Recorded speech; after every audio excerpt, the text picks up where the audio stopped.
Lovecraft famously wrote that the oldest and strongest emotion of mankind is fear. And no story embodies that fear quite like the Call of Cthulhu. It is the file that started it all, a global conspiracy of dreams, artists, and a dead city beneath the Pacific. But before we gaze into the abyss, we need to fortify our minds. Please like this video and subscribe to the Department of Shadows to anchor yourself to reality. For those brave enough to join the cult, the inner circle, support us on Patreon. Before we start, tell me in the comments, how do you pronounce Cthulhu? Cthulhu? Cthulhu? Let me know below. Now, let's begin. Found among the papers of the late Francis Wayland Thurston of Boston. Of such great powers or beings, there may be conceivably a survival of a hugely remote period when consciousness was manifested perhaps in shapes and forms long since withdrawn before the tide of advancing humanity forms of which poetry and legend alone have caught a flying memory and called them gods, monsters, mythical beings of all sorts and kinds. Algernon Blackwood, The Horror in Clay. The most merciful thing in the world, I think, is the inability of the human mind to correlate all its contents. We live on a placid island of ignorance in the midst of black seas of infinity, and it was not meant that we should voyage far. The sciences, each straining in its own direction, have hitherto harmed us little. But someday the piecing together of dissociated knowledge will open up such terrifying vistas of reality and of our frightful position therein that we shall either go mad from the revelation or flee from the deadly light into the peace and safety of a new dark age. Theosophists have guessed at the awesome grandeur of the cosmic cycle wherein our world and human race form transient incidents. They have hinted at strange survivals in terms which would freeze the blood if not masked by a bland optimism. But it is not from them that there came the single glimpse of forbidden aeons which chills me when I think of it and maddens me when I dream of it. That glimpse, like all dread glimpses of truth, flashed out from an accidental piecing together of separated things, in this case an old newspaper item and the notes of a dead professor. I hope that no one else will accomplish this piecing out. Certainly, if I live, I shall never knowingly supply a link in so hideous a chain. I think that the professor, too, intended to keep silent regarding the part he knew, and that he would have destroyed his notes had not sudden death seized him. My knowledge of the thing began in the winter of 1926-27 with the death of my granduncle George Gammell Angel, Professor Emeritus of Semitic Languages in Brown University, Providence, Rhode Island. Professor Angel was widely known as an authority on ancient inscriptions, and had frequently been resorted to by the heads of prominent museums, so that his passing at the age of 92 may be recalled by many. Locally, interest was intensified by the obscurity of the cause of death. The professor had been stricken whilst returning from the Newport boat, falling suddenly, as witnesses said, after having been jostled by a nautical look who had come from one of the queer dark courts on the precipitous hillside, which formed a short cut from the waterfront to the deceased's home in William Street. Physicians were unable to find any visible disorder, but concluded, after perplexed debate, that some obscure lesion of the heart, induced by the brisk ascent of so steep a hill by so elderly a man, was responsible for the end. At the time I saw no reason to dissent from this dictum, but latterly I am inclined to wonder, and more than wonder. As my granduncle's heir and executor, for he died a childless widower, I was expected to go over his papers with some thoroughness, and for that purpose moved his entire set of files and boxes to my quarters in Boston. Much of the material which I correlated will be later published by the American Archaeological Society, but there was one box which I found exceedingly puzzling, and which I felt much averse from showing to other eyes. It had been locked, and I did not find the key till it occurred to me to examine the personal ring which the professor carried always in his pocket. Then, indeed, I succeeded in opening it, but when I did, so seemed only to be confronted by a greater and more closely locked barrier. For what could be the meaning of the queer clay bas-relief and the disjointed jottings, ramblings and cuttings which I found? Had my uncle, in his latter years, become credulous of the most superficial impostures? I resolved to search out the eccentric sculptor responsible for this apparent disturbance of an old man's peace of mind. The bas-relief was a rough rectangle less than an inch thick and about 5 by 6 inches in area, obviously of modern origin.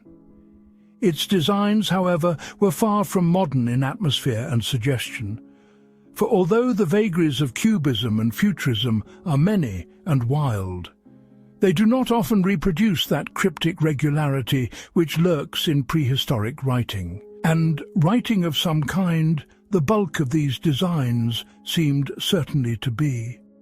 Though my memory, despite much familiarity with the papers and collections of my uncle, failed in any way to identify this particular species, or even to hint at its remotest affiliations.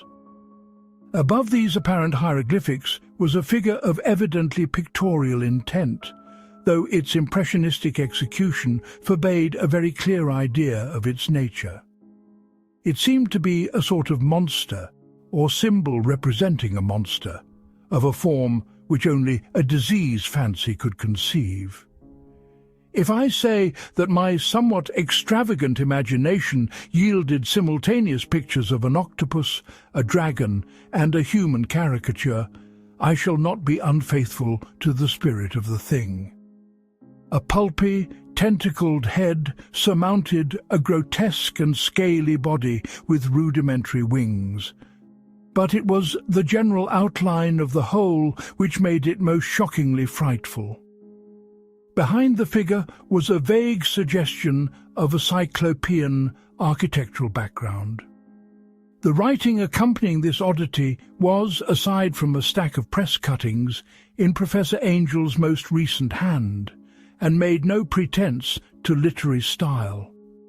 What seemed to be the main document was headed Cthulhu Cult, in characters painstakingly printed to avoid the erroneous reading of a word so unheard of.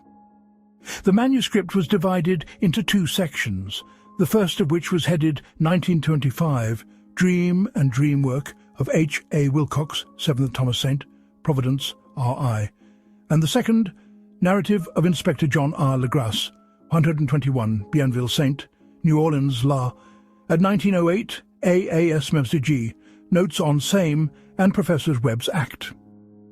The other manuscript papers were all brief notes, some of them accounts of the queer dreams of different persons, some of them citations from theosophical books and magazines, notably W. Scott Eliot's Atlantis and the Lost Lemuria, and the rest comments on long-surviving secret societies and hidden cults, with references to passages in such mythological and anthropological sourcebooks as Fraser's Golden Bough and Miss Murray's Witch Cult in Western Europe. The cuttings largely alluded to outre mental illnesses and outbreaks of group folly or mania in the spring of 1925. The first half of the principal manuscript told a very peculiar tale. It appears that on March 1st, 1925, a thin, dark young man of neurotic and excited aspect had called upon Professor Angel bearing the singular clay bas-relief, which was then exceedingly damp and fresh. His card bore the name of Henry Anthony Wilcox, and my uncle had recognized him as the youngest son of an excellent family slightly known to him, who had latterly been studying sculpture at the Rhode Island School of Design and living alone at the Fleur-de-Lis building near that institution. Wilcox was a precocious youth of known genius but great eccentricity, and had from childhood excited attention through the strange stories and odd dreams he was in the habit of relating. He called himself psychically hypersensitive, but the staid folk of the ancient commercial city dismissed him as merely queer. Never mingling much with his kind, he had dropped gradually from social visibility and was now known only to a small group of aesthetes from other towns. Even the Providence Art Club, anxious to preserve its conservatism, had found him quite hopeless. On the occasion of the visit, ran the professor's manuscript, the sculptor abruptly asked for the benefit of his host's archaeological knowledge in identifying the hieroglyphics on the bas-relief. He spoke in a dreamy, stilted manner which suggested pose and alienated sympathy.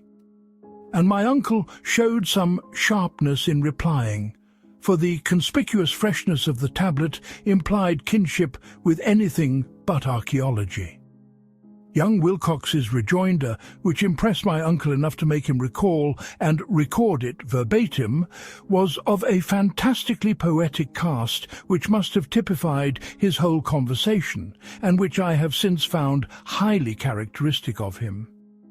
He said, "It is new indeed, for I made it last night in a dream of strange cities, and dreams are older than brooding Tyre, or the contemplative Sphinx, or garden-girdled Babylon."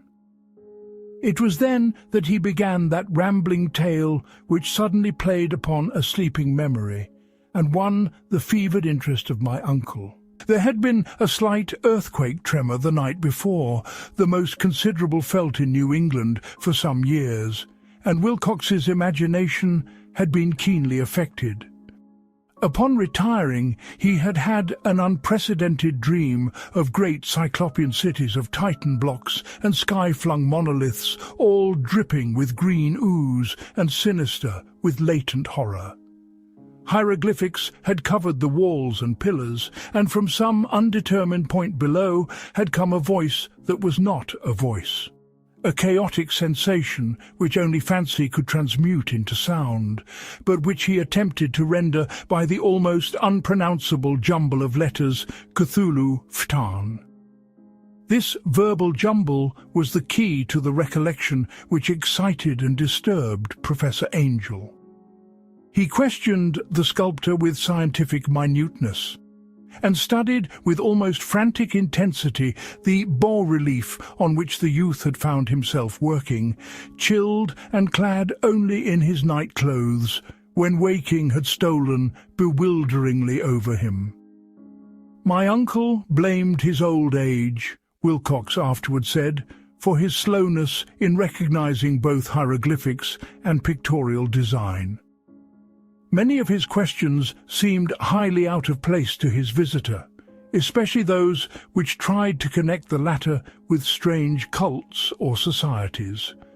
And Wilcox could not understand the repeated promises of silence which he was offered in exchange for an admission of membership in some widespread mystical or paganly religious body. When Professor Angel became convinced that the sculptor was indeed ignorant of any cult or system of cryptic lore, he besieged his visitor with demands for future reports of dreams. This bore regular fruit, for after the first interview the manuscript records daily calls of the young man, during which he related startling fragments of nocturnal imagery whose burden was always some terrible cyclopean vista of dark and dripping stone, with a subterranean voice or intelligence shouting monotonously in enigmatical sense impacts uninscribable save as gibberish. The two sounds most frequently repeated are those rendered by the letters Cthulhu and Relier. On March 23rd, the manuscript continued. Wilcox failed to appear, and inquiries at his quarters revealed that he had been stricken with an obscure sort of fever and taken to the home of his family in Waterman Street. He had cried out in the night, arousing several other artists in the building, and had manifested since then only alternations of unconsciousness and delirium. My uncle at once telephoned the family, and from that time forward kept close watch of the case, calling often at the Thayer Street office of Dr. Toby, whom he learned to be in charge. The youth's febrile mind, apparently, was dwelling on strange things, and the doctor shuddered now and then as he spoke of them. They included not only a repetition of what he had formerly dreamed, but touched wildly on a gigantic thing miles high which walked or lumbered about. He at no time fully described this object, but occasional frantic words, as repeated by Dr. Toby, convinced the professor that it must be identical with the nameless monstrosity he had sought to depict in his dream sculpture. Reference to this object, the doctor added, was invariably a prelude to the young man's subsidence into lethargy. His temperature, oddly enough, was not greatly above normal, but his whole condition was otherwise such as to suggest true fever rather than mental disorder. On April 2nd, at about 3 p.m., every trace of Wilcox's malady suddenly ceased. He sat upright in bed, astonished to find himself at home, and completely ignorant of what had happened in dream or reality since the night of March 22nd. Pronounced well by his physician, he returned to his quarters in 3 days, but to Professor Angel he was of no further assistance. All traces of strange dreaming had vanished with his recovery, and my uncle kept no record of his night thoughts after a week of pointless and irrelevant accounts of thoroughly usual visions. Here the first part of the manuscript ended, but references to certain of the scattered notes gave me much material for thought. So much, in fact, that only the ingrained skepticism then forming my philosophy can account for my continued distrust of the artist. The notes in question were those descriptive of the dreams of various persons covering the same period as that in which young Wilcox had had his strange visitations. My uncle, it seems, had quickly instituted a prodigiously far-flung body of inquiries amongst nearly all the friends whom he could question without impertinence, asking for nightly reports of their dreams and the dates of any notable visions for some time past. The reception of his request seems to have been varied, but he must at the very least have received more responses than any ordinary man could have handled without a secretary. This original correspondence was not preserved, but his notes formed a thorough and really significant digest.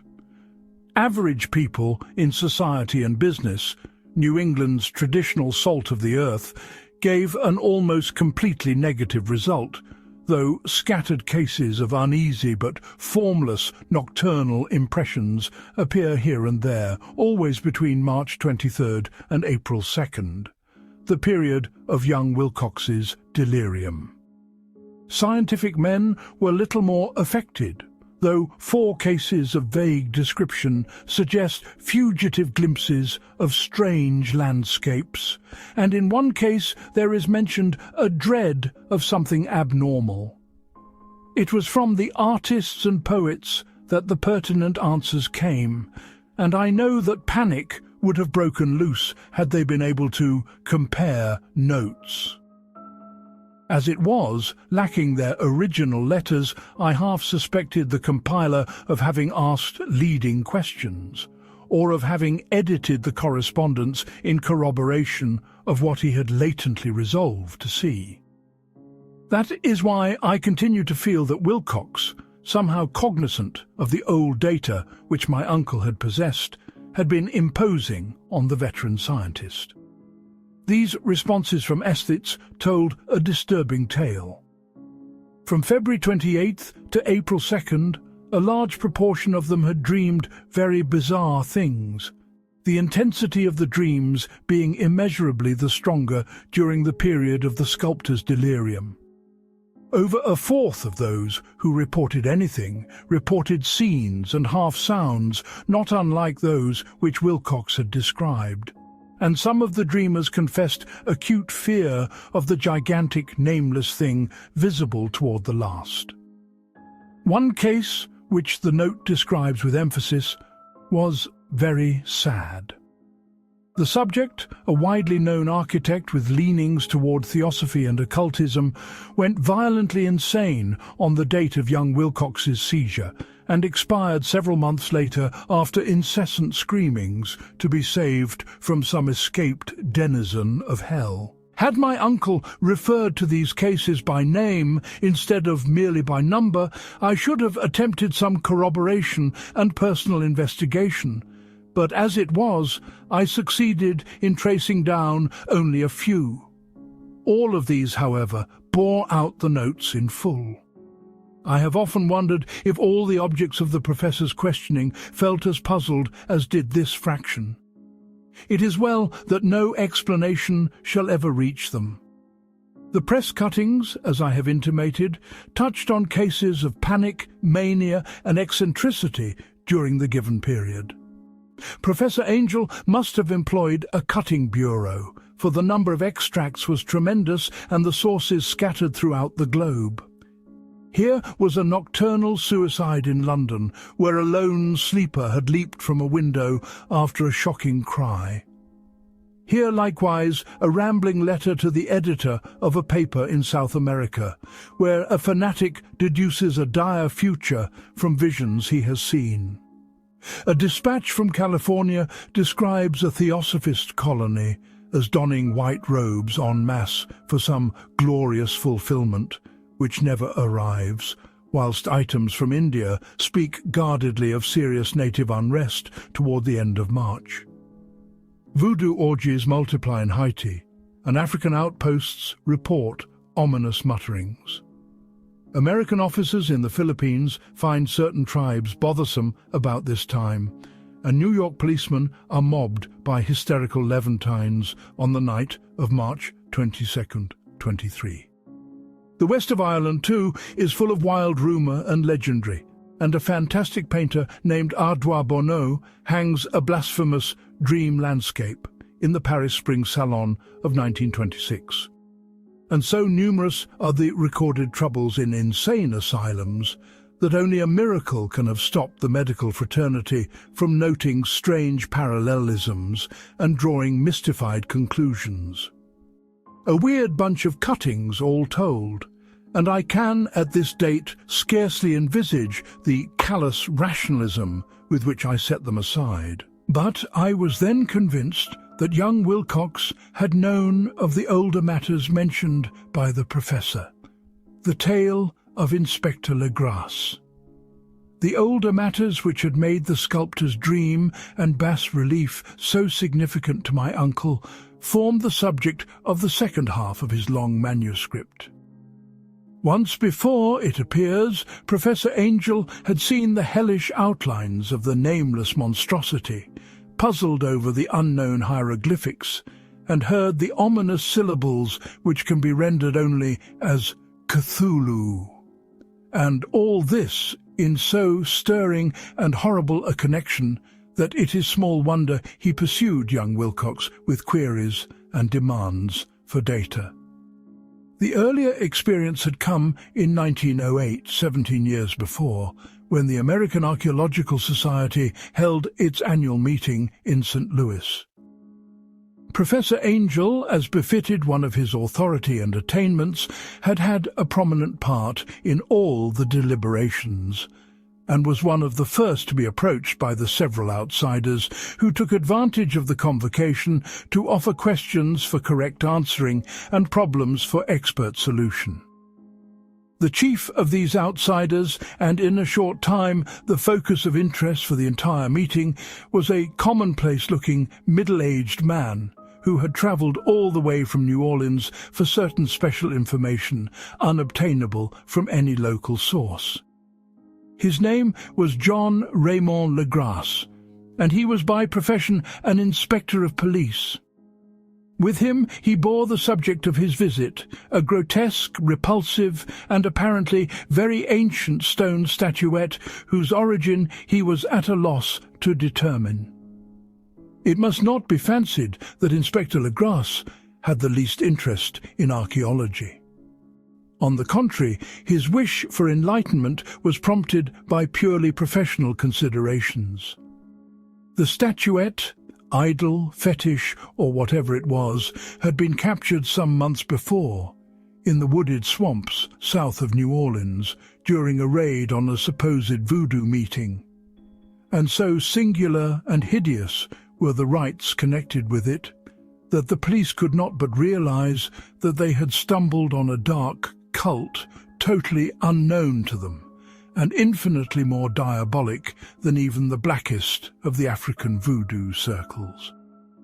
Of its origin, apart from the erratic and unbelievable tales extorted from the captured members, absolutely nothing was to be discovered.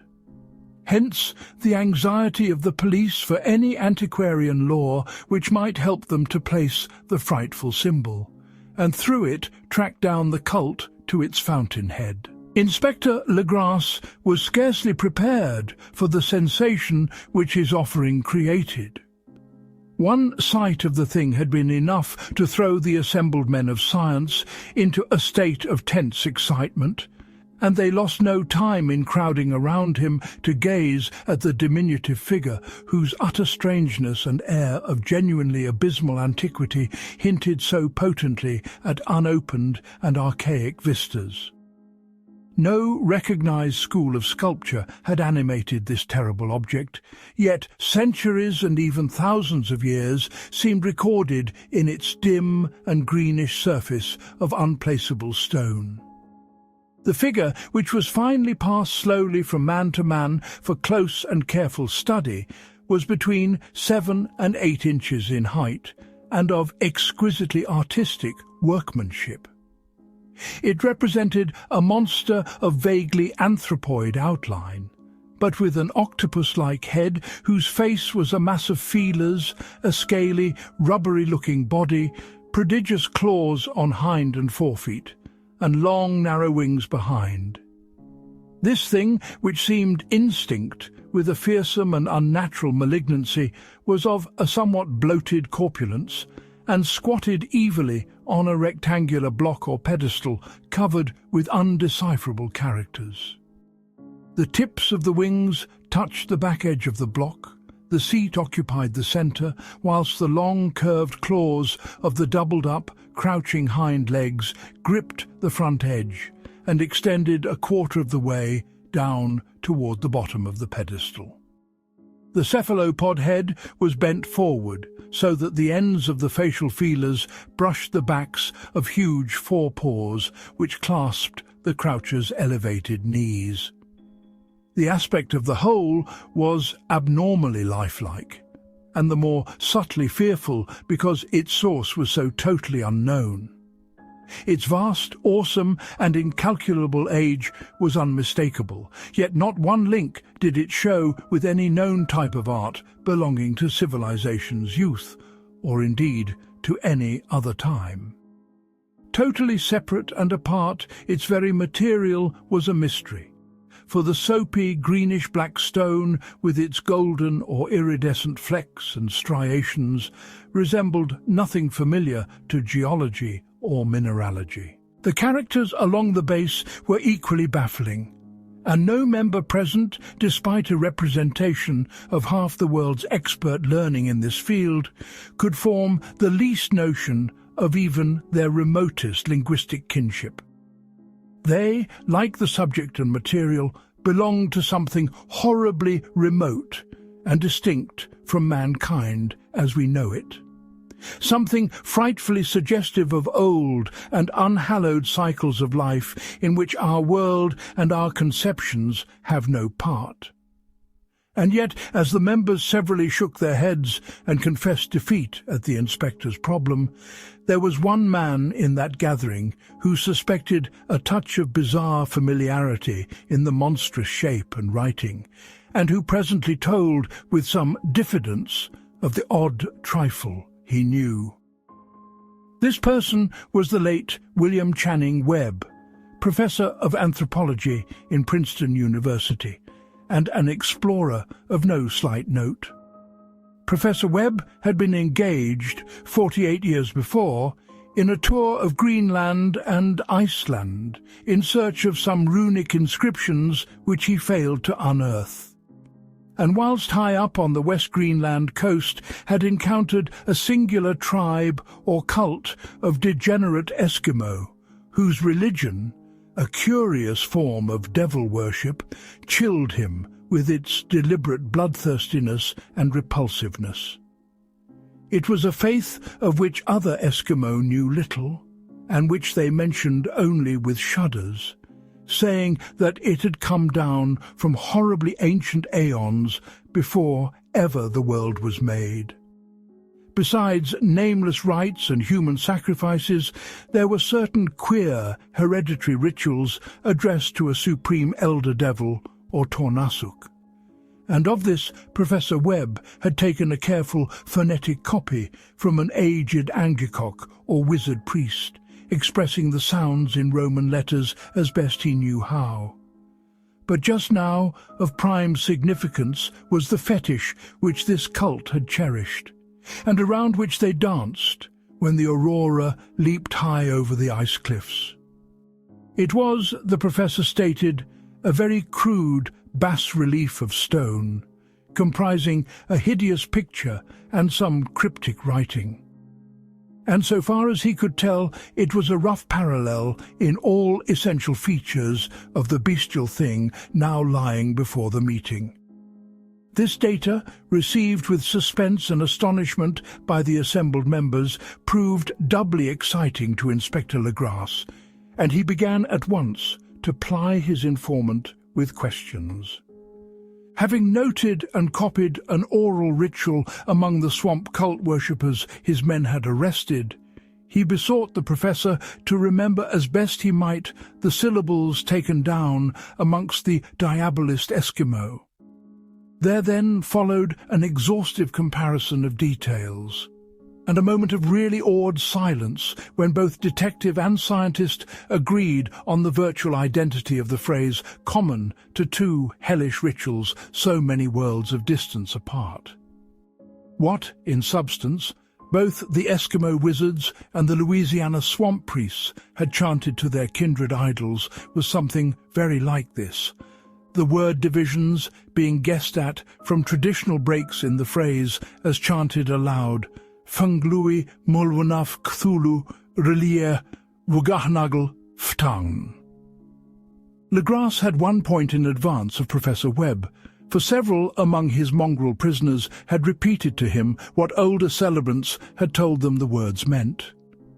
This text, as given, ran something like this.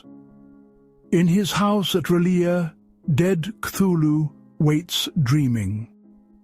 And now, in response to a general and urgent demand, Inspector Legrasse related as fully as possible his experience with the swamp worshippers, telling a story to which I could see my uncle attach profound significance. It savoured of the wildest dreams of mythmaker and theosophist, and disclosed an astonishing degree of cosmic imagination among such half-castes and pariahs as might be least expected to possess it. On November the 1st, 1907, there had come to the New Orleans police a frantic summons from the swamp and lagoon country to the south. The squatters there, mostly primitive but good-natured descendants of Lafitte's men, were in the grip of stark terror from an unknown thing which had stolen upon them in the night. It was voodoo, apparently, but voodoo of a more terrible sort than they had ever known. And some of their women and children had disappeared since the malevolent tom-tom had begun its incessant beating far within the black-haunted woods where no dweller ventured.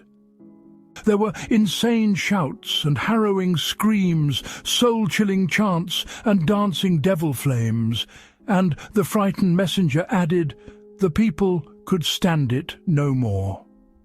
So a body of 20 police, filling 2 carriages and an automobile, had set out in the late afternoon, with the shivering squatter as a guide. At the end of the passable road they alighted, and for miles splashed on in silence through the terrible cypress woods where day never came. Ugly roots and malignant hanging nooses of Spanish moss beset them, and now and then a pile of dank stones or fragment of a rotting wall, intensified by its hint of morbid habitation, a depression which every malformed tree and every fungus islet combined to create. At length, the squatter settlement, a miserable huddle of huts, hove in sight, and hysterical dwellers ran out to cluster round the group of bobbing lanterns. The muffled beat of tom-toms was now faintly audible far, far ahead, and a curdling shriek came at infrequent intervals when the wind shifted. A reddish glare, too, seemed to filter through the pale undergrowth beyond endless avenues of forest night. Reluctant even to be left alone again, each one of the cowed squatters refused point-blank to advance another inch toward the scene of unholy worship.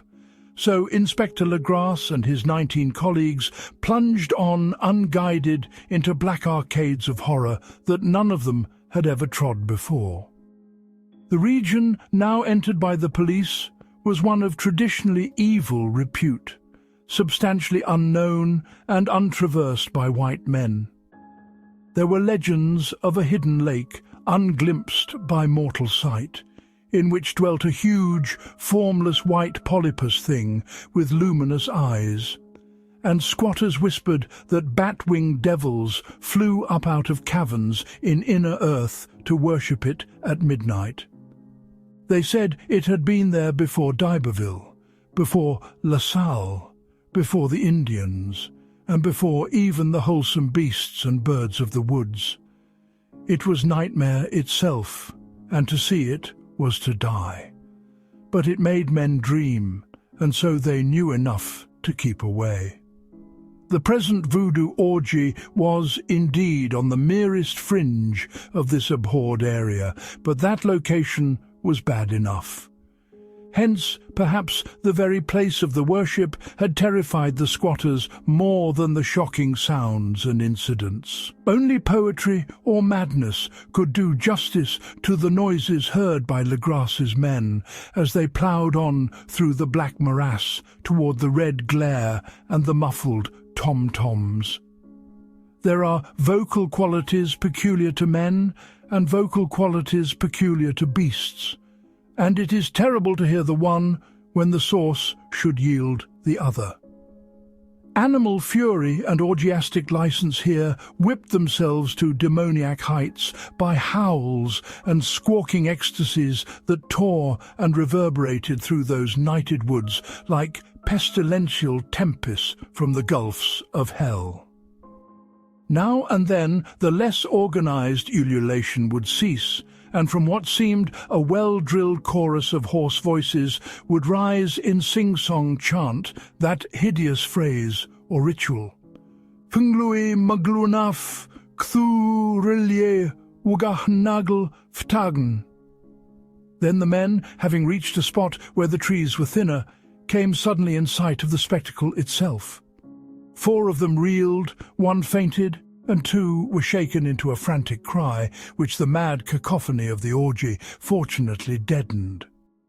Legrasse dashed swamp water on the face of the fainting man, and all stood trembling and nearly hypnotized with horror. In a natural glade of the swamp stood a grassy island of perhaps an acre's extent, clear of trees and tolerably dry. On this now leaped and twisted a more indescribable horde of human abnormality than any but a Sime or an Angarola could paint. Void of clothing, this hybrid spawn were braying, bellowing, and writhing about a monstrous ring-shaped bonfire, in the centre of which, revealed by occasional rifts in the curtain of flame, stood a great granite monolith some 8 feet in height, on top of which, incongruous with its diminutiveness, rested the noxious carven statuette. From a wide circle of 10 scaffolds set up at regular intervals with the flame-girt monolith as a centre hung, head downward, the oddly marred bodies of the helpless squatters who had disappeared.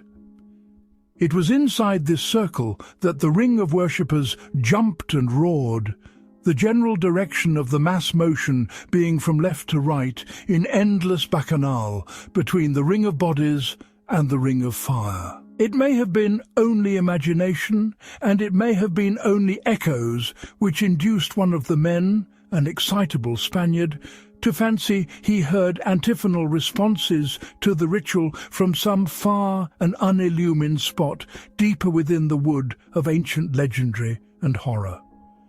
This man, Joseph D. Galvez, I later met and questioned, and he proved distractingly imaginative. He indeed went so far as to hint of the faint beating of great wings, and of a glimpse of shining eyes and a mountainous white bulk beyond the remotest trees. But I suppose he had been hearing too much native superstition. Actually, the horrified pause of the men was of comparatively brief duration. Duty came first, and although there must have been nearly 100 mongrel celebrants in the throng, the police relied on their firearms and plunged determinedly into the nauseous rout. For 5 minutes, the resultant din and chaos were beyond description. Wild blows were struck, shots were fired and escapes were made, but in the end, Legras was able to count some 47 sullen prisoners, whom he forced to dress in haste and fall into line between 2 rows of policemen. 5 of the worshippers lay dead, and 2 severely wounded ones were carried away on improvised stretchers by their fellow prisoners. The image on the monolith, of course, was carefully removed and carried back by Legras. Examined at headquarters after a trip of intense strain and weariness, the prisoners all proved to be men of a very low, mixed-blooded and mentally aberrant type. Most were seamen, and a sprinkling of mulattoes, largely West Indians or Brava Portuguese from the Cape Verde Islands, gave a colouring of voodooism to the heterogeneous cult. But before many questions were asked, it became manifest that something far deeper and older was involved. Degraded and ignorant as they were, the creatures held with surprising consistency to the central idea of their loathsome faith. They worshipped, so they said, the great old ones, who lived ages before there were any men, and who came to the young world out of the sky. Those old ones were gone now, inside the earth and under the sea, but their dead bodies had told their secrets in dreams to the first men who formed a cult which had never died. This was that cult, and the prisoners said it had always existed and always would exist, hidden in distant wastes and dark places all over the world, until the time when the great priest Cthulhu, from his dark house in the mighty city of R'lyeh under the waters, should rise and bring the earth again beneath his sway. Someday he would call when the stars were ready, and the secret cult would always be waiting to liberate him. Meanwhile, no more must be told. There was a secret which even torture could not extract. Mankind was not absolutely alone among the conscious things of earth, for shapes came out of the dark to visit the faithful few. But these were not the great Old Ones. No man had ever seen the Old Ones. The carven idol was great Cthulhu, but none might say whether or not the others were precisely like him. No one could read the old writing now, but things were told by word of mouth. The chanted ritual was not the secret. That was never spoken aloud, only whispered. The chant meant only this: in his house at R'lyeh, dead Cthulhu waits dreaming. Only 2 of the prisoners were found sane enough to be hanged, and the rest were committed to various institutions. All denied a part in the ritual murders, and averred that the killing had been done by black-winged ones which had come to them from their immemorial meeting place in the haunted wood. But of those mysterious allies, no coherent account could ever be gained. What the police did extract came mainly from an immensely aged mestizo named Castro, who claimed to have sailed to strange ports and talked with undying leaders of the cult in the mountains of China. Old Castro remembered bits of hideous legend that paled the speculations of theosophists and made man and the world seem recent and transient indeed. There had been aeons when other things ruled on the earth, and they had had great cities. Remains of them, he said, the deathless Chinaman had told him, were still to be found as cyclopean stones on islands in the Pacific.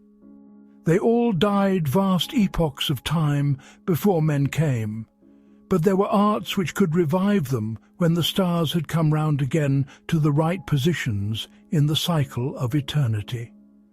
They had indeed come themselves from the stars, and brought their images with them. These great Old Ones, Castro continued, were not composed altogether of flesh and blood. They had shape, for did not this star-fashioned image prove it? But that shape was not made of matter. When the stars were right, they could plunge from world to world through the sky.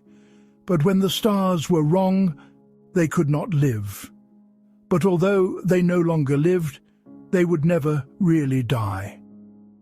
They all lay in stone houses in their great city of R'lyeh, preserved by the spells of mighty Cthulhu for a glorious resurrection when the stars and the earth might once more be ready for them. But at that time, some force from outside must serve to liberate their bodies.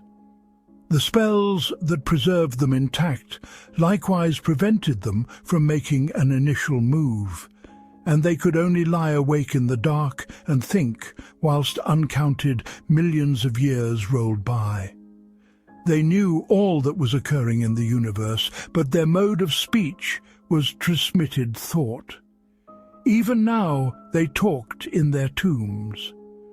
When, after infinities of chaos, the first men came, the great Old Ones spoke to the sensitive among them by moulding their dreams.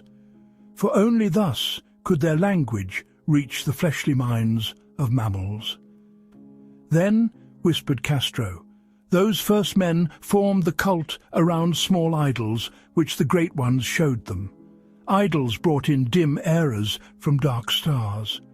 That cult would never die till the stars came right again, and the secret priests would take great Cthulhu from his tomb to revive his subjects and resume his rule of earth. The time would be easy to know, for then mankind would have become as the great Old Ones, free and wild and beyond good and evil, with laws and morals thrown aside, and all men shouting and killing and revelling in joy. Then the liberated Old Ones would teach them new ways to shout and kill and revel and enjoy themselves, and all the earth would flame with the holocaust of ecstasy and freedom. Meanwhile, the cult, by appropriate rites, must keep alive the memory of those ancient ways and shadow forth the prophecy of their return.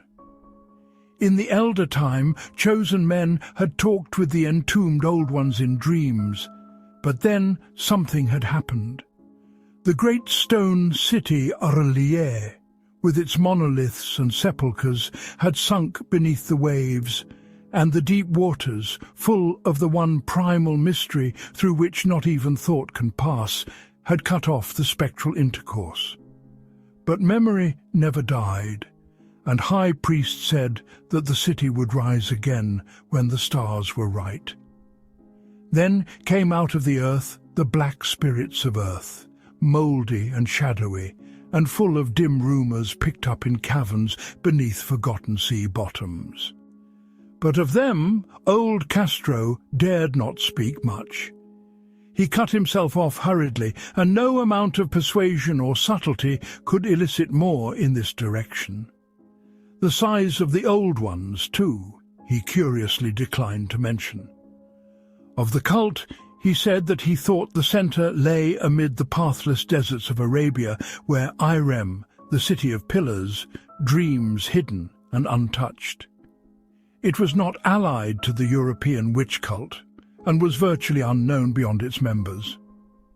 No book had ever really hinted of it, though the Deathless Chinaman said that there were double meanings in the Necronomicon of the mad Arab Abdul al-Hazred, which the initiated might read as they chose, especially the much-discussed couplet, "That is not dead which can eternal lie, and with strange aeons even death may die." Legras, deeply impressed and not a little bewildered, had inquired in vain concerning the historic affiliations of the cult. Castro, apparently, had told the truth when he said that it was wholly secret. The authorities at Tulane University could shed no light upon either cult or image, and now the detective had come to the highest authorities in the country and met with no more than the Greenland tale of Professor Webb. The feverish interest aroused at the meeting by Legras's tale, corroborated as it was by the statuette, is echoed in the subsequent correspondence of those who attended, although scant mention occurs in the formal publications of the Society. Caution is the first care of those accustomed to face occasional charlatanry and imposture. Legras for some time lent the image to Professor Webb, but at the latter's death it was returned to him and remains in his possession, where I viewed it not long ago. It is truly a terrible thing, and unmistakably akin to the dream sculpture of young Wilcox. That my uncle was excited by the tale of the sculptor I did not wonder, for what thoughts must arise upon hearing, after a knowledge of what Legras had learned of the cult, of a sensitive young man who had dreamed not only the figure and exact hieroglyphics of the swamp-found image and the Greenland Devil tablet, but had come in his dreams upon at least 3 of the precise words of the formula uttered alike by Eskimo diabolists and mongrel Louisianans. Professor Angel's instant start on an investigation of the utmost thoroughness was eminently natural, though privately I suspected young Wilcox of having heard of the cult in some indirect way, and of having invented a series of dreams to heighten and continue the mystery at my uncle's expense. The dream narratives and cuttings collected by the professor were, of course, strong corroboration. But the rationalism of my mind and the extravagance of the whole subject led me to adopt what I thought the most sensible conclusions. So, after thoroughly studying the manuscript again and correlating the theosophical and anthropological notes with the cult narrative of Legras, I made a trip to Providence to see the sculptor and give him the rebuke I thought proper for so boldly imposing upon a learned and aged man. Wilcox still lived alone in the Fleur-de-Lis building in Thomas Street, a hideous Victorian imitation of 17th-century Breton architecture, which flaunts its stuccoed front amidst the lovely colonial houses on the ancient hill, and under the very shadow of the finest Georgian steeple in America. I found him at work in his rooms, and at once conceded from the specimens scattered about that his genius is indeed profound and authentic. He will, I believe, sometime be heard from as one of the great decadents, for he has crystallized in clay and will one day mirror in marble those nightmares and fantasies which Arthur Machen evokes in prose, and Clark Ashton Smith makes visible in verse and in painting. Dark, frail, and somewhat unkempt in aspect, he turned languidly at my knock and asked me my business without rising. When I told him who I was, he displayed some interest, for my uncle had excited his curiosity in probing his strange dreams, yet had never explained the reason for the study. I did not enlarge his knowledge in this regard, but sought with some subtlety to draw him out. In a short time I became convinced of his absolute sincerity, for he spoke of the dreams in a manner none could mistake. They and their subconscious residuum had influenced his art profoundly, and he showed me a morbid statue whose contours almost made me shake with the potency of its black suggestion.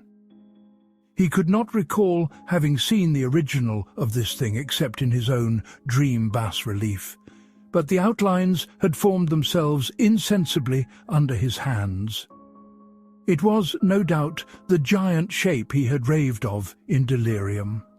That he really knew nothing of the hidden cult, save from what my uncle's relentless catechism had let fall, he soon made clear. And again I strove to think of some way in which he could possibly have received the weird impressions. He talked of his dreams in a strangely poetic fashion, making me see with terrible vividness the damp cyclopean city of slimy green stone, whose geometry, he oddly said, was all wrong, and hear with frightened expectancy the ceaseless half-mental calling from underground, "Cthulhu Ftang! Cthulhu Ftang!" These words had formed part of that dread ritual which told of dead Cthulhu's dream vigil in his stone-vaulted Aurelia, and I felt deeply moved despite my rational beliefs. Wilcox, I was sure, had heard of the cult in some casual way and had soon forgotten it amidst the mass of his equally weird reading and imagining.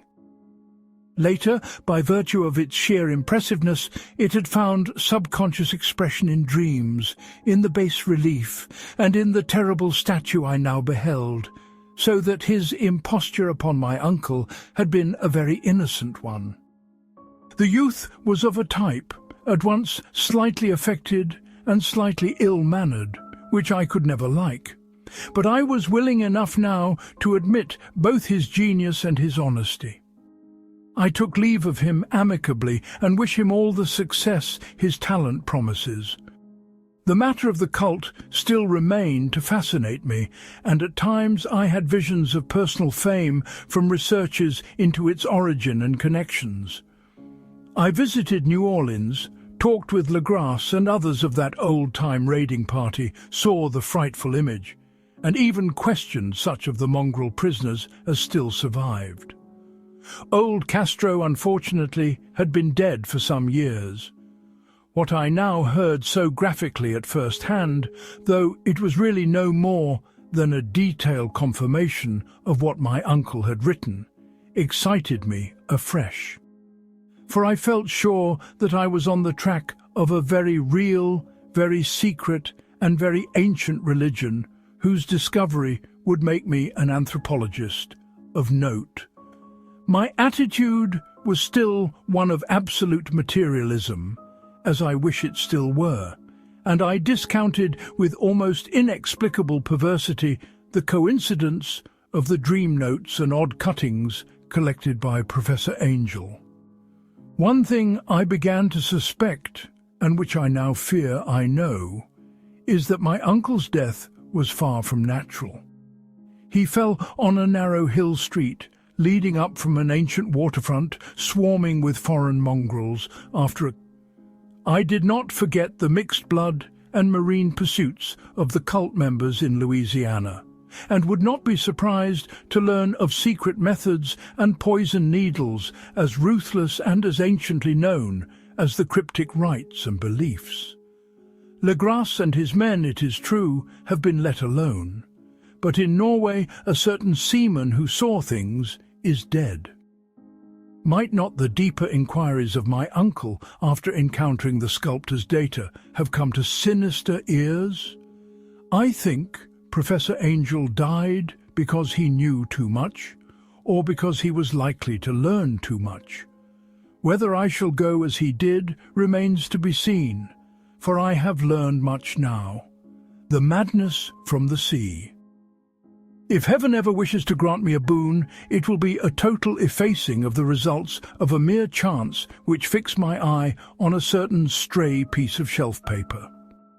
It was nothing on which I would naturally have stumbled in the course of my daily round, for it was an old number of an Australian journal, the Sydney Bulletin, for April 18th, 1925. It had escaped even the cutting bureau, which had, at the time of its issuance, been avidly collecting material for my uncle's research. I had largely given over my inquiries into what Professor Angel called the Cthulhu cult, and was visiting a learned friend in Paterson, New Jersey, the curator of a local museum and a mineralogist of note. Examining one day the reserve specimens roughly set on the storage shelves in a rear room of the museum, my eye was caught by an odd picture in one of the old papers spread beneath the stones. It was the Sydney Bulletin I have mentioned, for my friend has wide affiliations in all conceivable foreign parts, and the picture was a half-tone cut of a hideous stone image almost identical with that which Legrasse had found in the swamp. Eagerly clearing the sheet of its precious contents, I scanned the item in detail, and was disappointed to find it of only moderate length.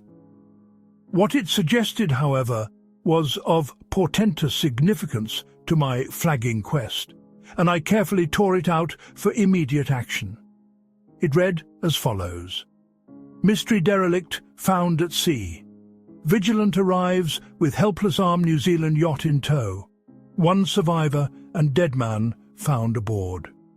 Tale of desperate battle and deaths at sea.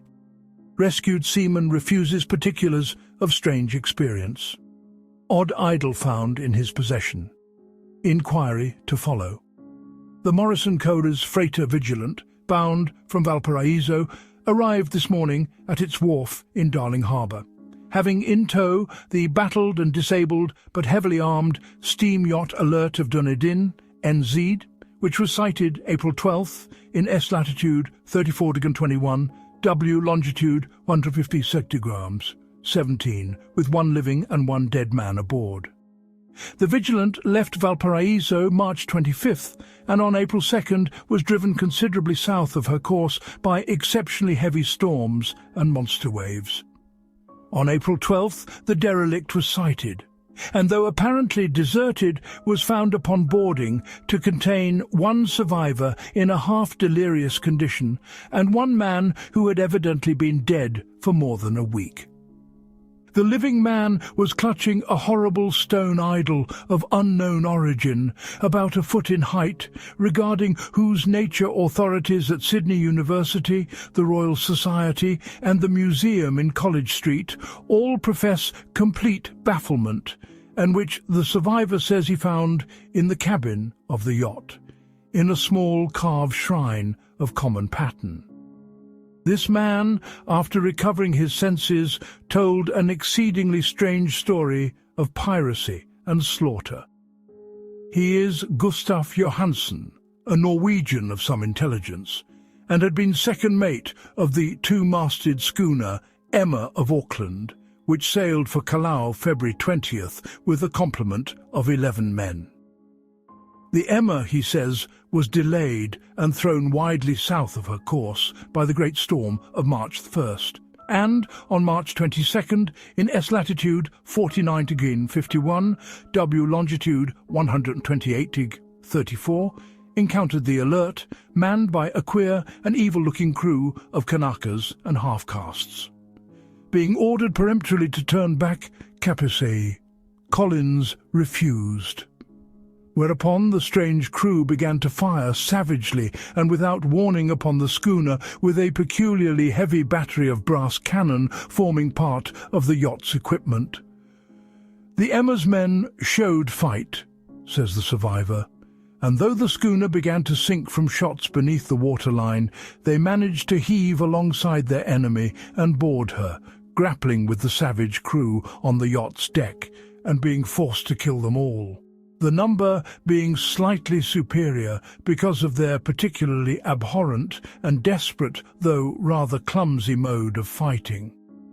3 of the Emma's men, including Captain Collins and First Mate Green, were killed, and the remaining 8 under Second Mate Johansen proceeded to navigate the captured yacht, going ahead in their original direction to see if any reason for their ordering back had existed.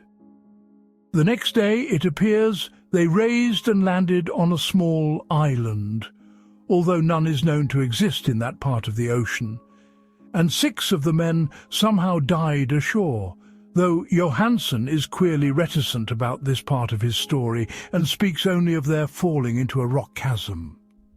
Later, it seems, he and one companion boarded the yacht and tried to manage her, but were beaten about by the storm of April the 2nd. From that time till his rescue on the 12th, the man remembers little, and he does not even recall when William Bryden, his companion, died. Bryden's death reveals no apparent cause and was probably due to excitement or exposure. Cable advices from Dunedin report that the Alert was well known there as an island trader and bore an evil reputation along the waterfront.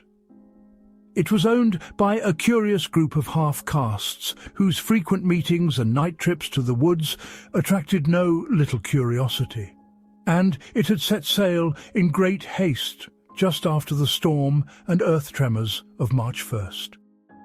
Our Auckland correspondent gives the Emma and her crew an excellent reputation, and Johansen is described as a sober and worthy man.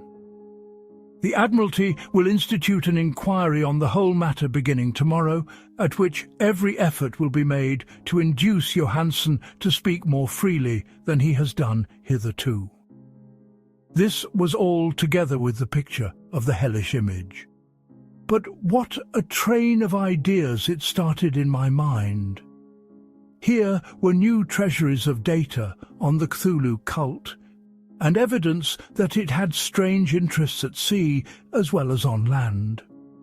What motive prompted the hybrid crew to order back the Emma as they sailed about with their hideous idol?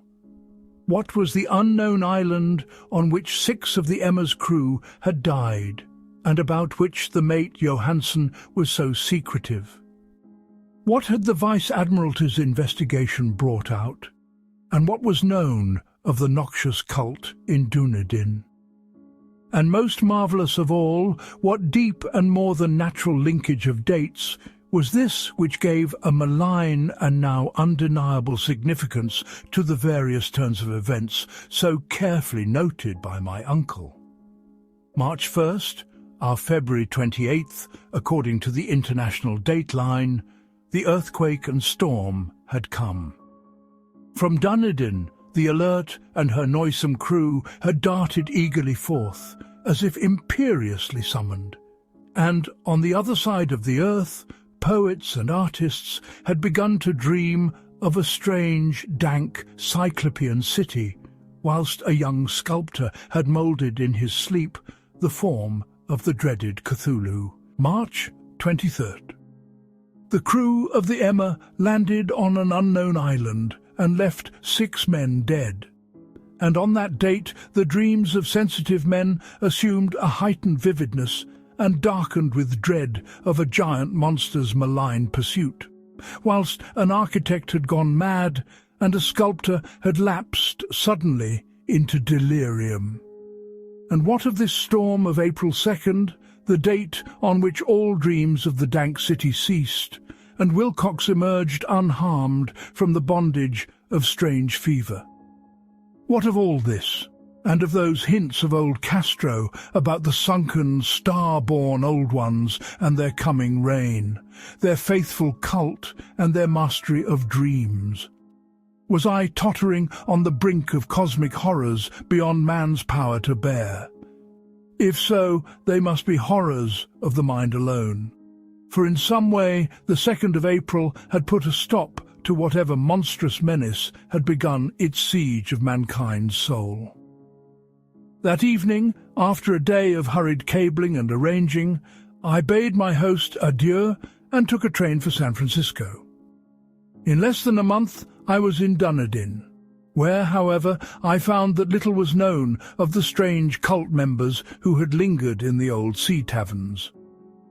Waterfront scum was far too common for special mention, though there was vague talk about one inland trip these mongrels had made, during which faint drumming and red flame were noted on the distant hills.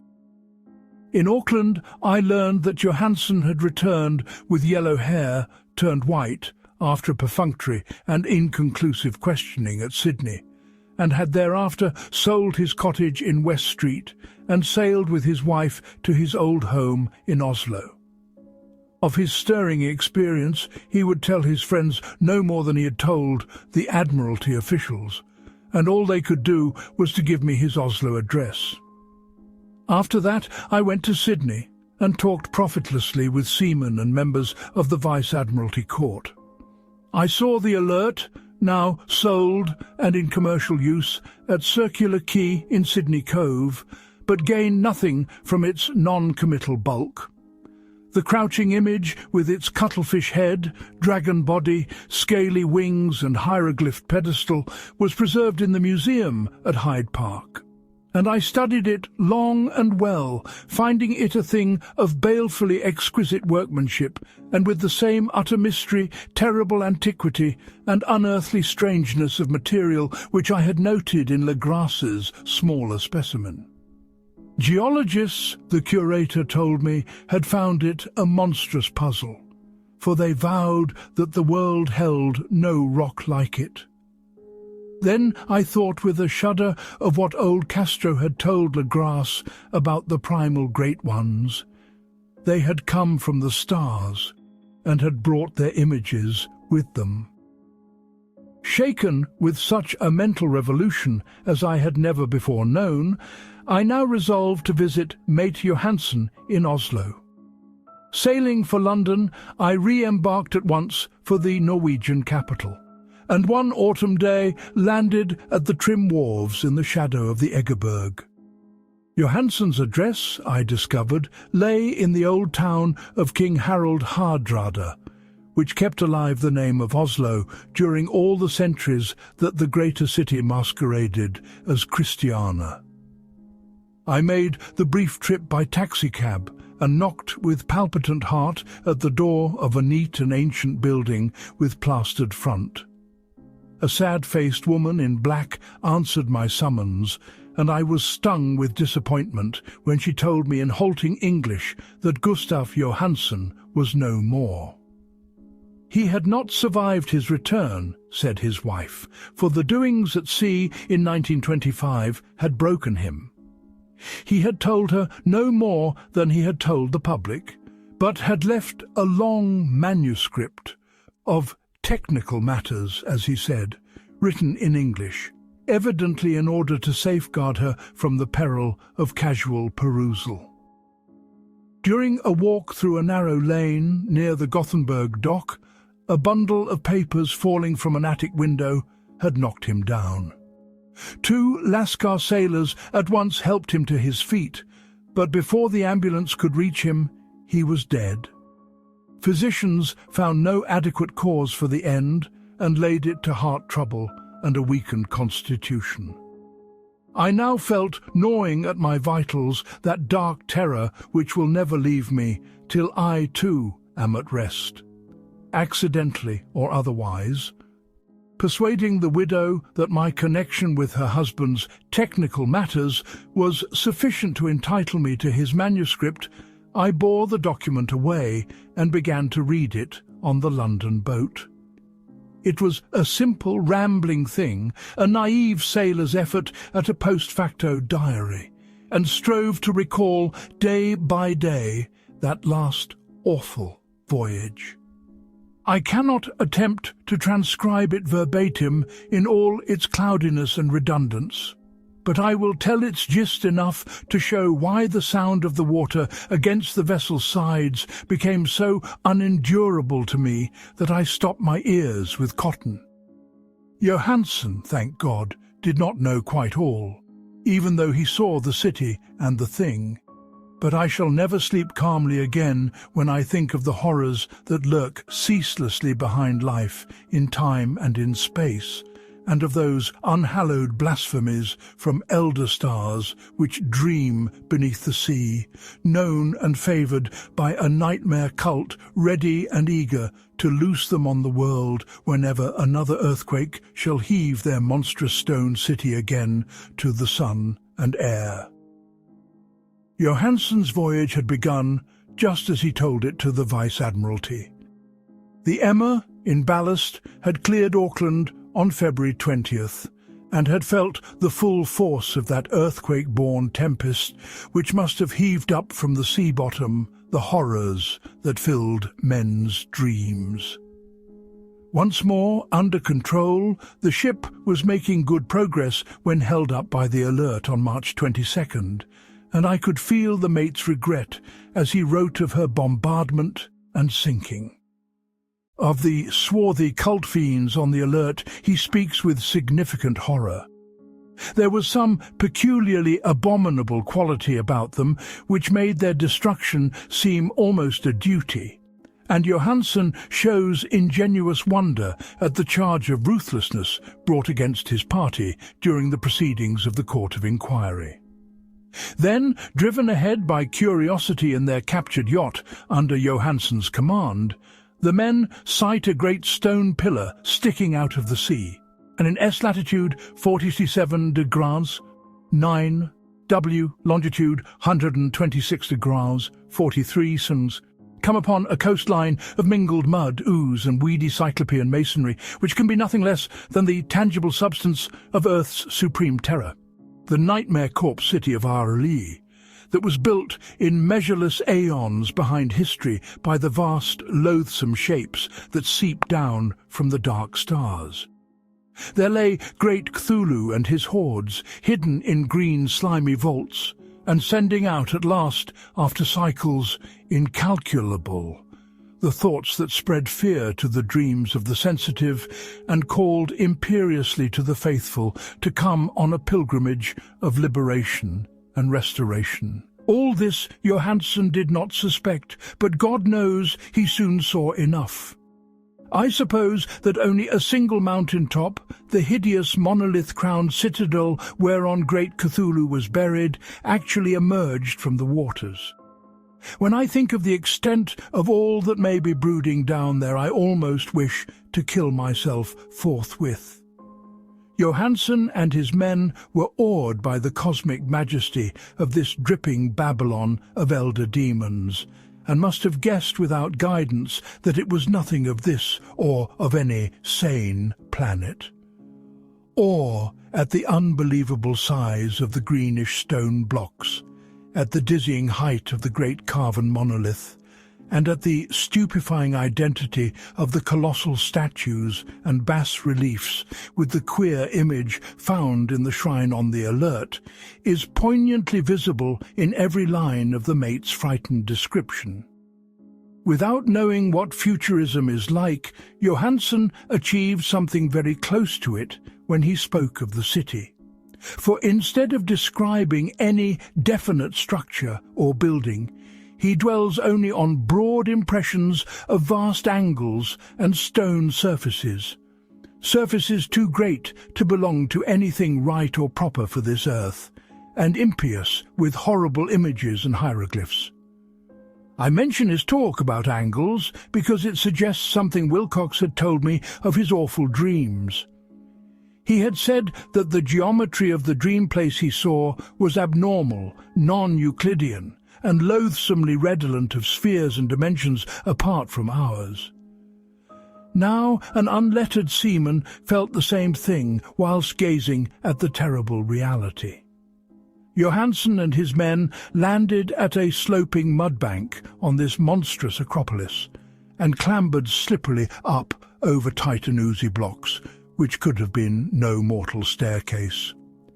The very sun of heaven seemed distorted when viewed through the polarizing miasma welling out from this sea-soaked perversion, and twisted menace and suspense lurked leeringly in those crazily elusive angles of carven rock, where a second glance shewed concavity after the first shewed convexity. Something very like fright had come over all the explorers before anything more definite than rock and ooze and weed was seen. Each would have fled had he not feared the scorn of the others, and it was only half-heartedly that they searched, vainly as it proved, for some portable souvenir to bear away. It was Rodriguez the Portuguese who climbed up the foot of the monolith and shouted of what he had found. The rest followed him and looked curiously at the immense carved door with the now familiar squid dragon bas-relief. It was, Johansen said, like a great barn door, and they all felt that it was a door because of the ornate lintel, threshold, and jambs around it, though they could not decide whether it lay flat like a trap door or slantwise like an outside cellar door. As Wilcox would have said, the geometry of the place was all wrong. One could not be sure that the sea and the ground were horizontal. Hence the relative position of everything else seemed phantasmally variable. Bryden pushed at the stone in several places without result. Then Donovan felt over it delicately around the edge, pressing each point separately as he went. He climbed interminably along the grotesque stone moulding. That is, one would call it climbing, if the thing was not after all horizontal, and the men wondered how any door in the universe could be so vast.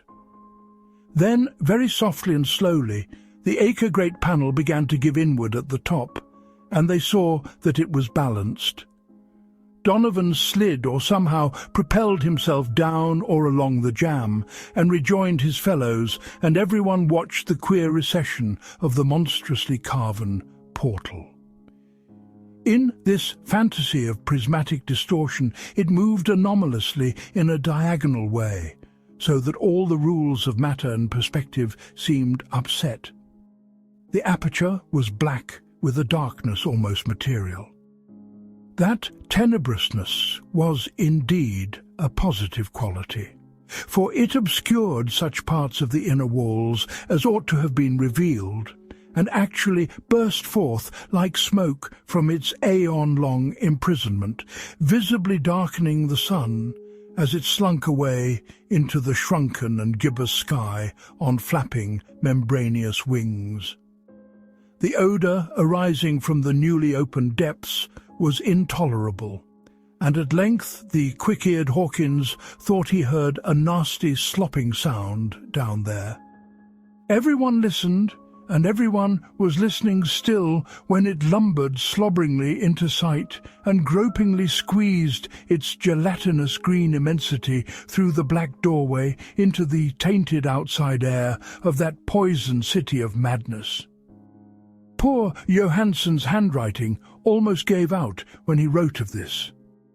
Of the 6 men who never reached the ship, he thinks 2 perished of pure fright in that accursed instant. The thing cannot be described.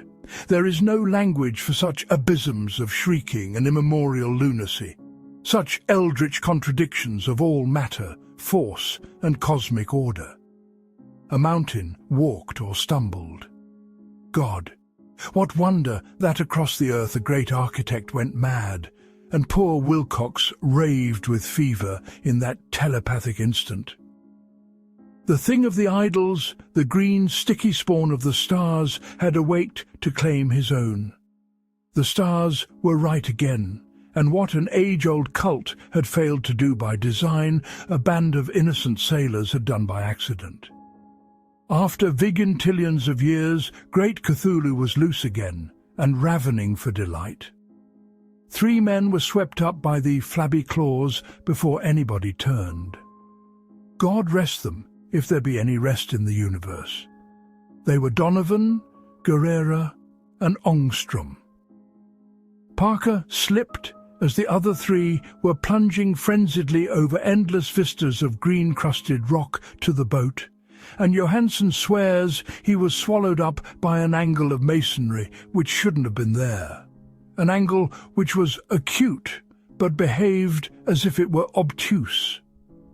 So only Bryden and Johansson reached the boat and pulled desperately for the Alert as the mountainous monstrosity flopped down the slimy stones and hesitated, floundering at the edge of the water. Steam had not been suffered to go down entirely, despite the departure of all hands for the shore, and it was the work of only a few moments of feverish rushing up and down between wheel engines to get the Alert underway. Slowly, amidst the distorted horrors of that indescribable scene, she began to churn the lethal waters, whilst on the masonry of that charnel shore that was not of earth, the Titan thing from the stars slavered and gibbered like Polypheme, cursing the fleeing ship of Odysseus. Then, bolder than the storied Cyclops, great Cthulhu slid greasily into the water and began to pursue with vast wave-raising strokes of cosmic potency. Bryden looked back and went mad, laughing shrilly as he kept on laughing at intervals till death found him one night in the cabin whilst Johansson was wandering deliriously. But Johansson had not given out yet. Knowing that the thing could surely overtake the Alert until steam was fully up, he resolved on a desperate chance, and, setting the engine for full speed, ran lightning-like on deck and reversed the wheel. There was a mighty eddying and foaming in the noisome brine, and as the steam mounted higher and higher, the brave Norwegian drove his vessel head-on against the pursuing jelly, which rose above the unclean froth like the stern of a demon galleon. The awful squid head with writhing feelers came nearly up to the bowsprit of the sturdy yacht, but Johansson drove on relentlessly. There was a bursting as of an exploding bladder, a slushy nastiness as of a cloven sunfish, a stench as of 1,000 open graves, and a sound that the chronicler would not put on paper. For an instant the ship was befouled by an acrid and blinding green cloud, and then there was only a venomous seething astern, where, God in heaven, the scattered plasticity of that nameless sky spawn was nebulously recombining in its hateful original form, whilst its distance widened every second as the Alert gained impetus from its mounting steam. That was all. After that, Johansson only brooded over the idol in the cabin and attended to a few matters of food for himself and the laughing maniac by his side. He did not try to navigate after the first bold flight, for the reaction had taken something out of his soul. Then came the storm of April 2nd, and a gathering of the clouds about his consciousness. There is a sense of spectral whirling through liquid gulfs of infinity, of dizzying rides through reeling universes on a comet's tail, and of hysterical plunges from the pit to the moon, and from the moon back again to the pit, all livened by a cachinating chorus of the distorted, hilarious elder gods and the green, bat-winged, mocking imps of Tartarus.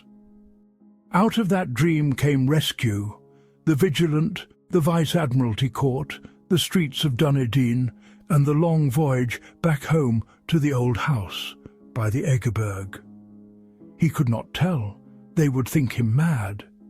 He would write of what he knew before death came, but his wife must not guess. Death would be a boon, if only it could blot out the memories. That was the document I read, and now I have placed it in the tin box beside the bas-relief and the papers of Professor Angel. With it shall go this record of mine, this test of my own sanity, wherein is pieced together that which I hope may never be pieced together again. I have looked upon all that the universe has to hold of horror, and even the skies of spring and the flowers of summer must ever afterward be poison to me. But I do not think my life will be long. As my uncle went, as poor Johansen went, so I shall go. I know too much, and the cult still lives. Cthulhu still lives too, I suppose, again in that chasm of stone which has shielded him since the sun was young. His accursed city is sunken once more, for the Vigilant sailed over the spot after the April storm. But his ministers on earth still bellow and prance and slay around idol-capped monoliths in lonely places. He must have been trapped by the sinking whilst within his black abyss, or else the world would by now be screaming with fright and frenzy. Who knows the end? What has risen may sink, and what has sunk may rise. Loathsomeness waits and dreams in the deep, and decay spreads over the tottering cities of men. A time will come, but I must not and cannot think. Let me pray that if I do not survive this manuscript, my executors may put caution before audacity and see that it meets no other eye. Cthulhu still waits dreaming in R'lyeh. The tragedy of this story isn't that the monster escaped, it's that he went back to sleep, and we are left knowing he is still down there, waiting for the stars to align again. If this deep dive kept you awake, please leave a like and subscribe so you don't miss our next transmission. And a massive thank you to our Patreon supporters who keep this channel afloat in these dark waters. Links are in the description. Until next time, watch the horizon.